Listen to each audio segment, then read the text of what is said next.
అడవికి దగ్గరగా ఉన్న ఒక చిన్న గ్రామంలో చింతూ అనే సరదా కోతి ఉండేది. చింతూ ఎప్పుడూ ఆటలు, అల్లరి కోసం వెతికేవాడు. గ్రామస్తులు అతని పనులన్నీ బాగా తెలుసు.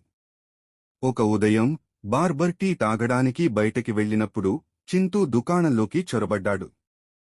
అతను మెరుస్తున్న కత్తెర తీసుకుని బార్బర్ విక్ ను కత్తిరించడం మొదలుపెట్టాడు. తన తోక జుట్టు కూడా కొంచెం కత్తిరించి గట్టిగా నవ్వాడు.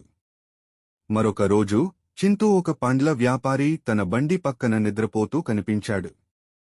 అతను వెంటనే అరటిపళ్ల గుత్తిని లాక్కుని మూలలోకి పరుగెత్తాడు.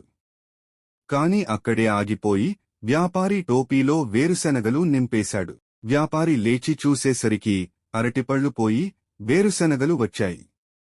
ఇది చూసి గ్రామస్తులు గట్టిగా నవ్వేశారు. చింతూ ఎంత అల్లరి చేసినా పిల్లలను తన నృత్యాలతో నవ్వించేవాడు. అతని వల్ల గ్రామం ఎప్పుడూ సరదాగా, హాస్యంగా ఉండేది.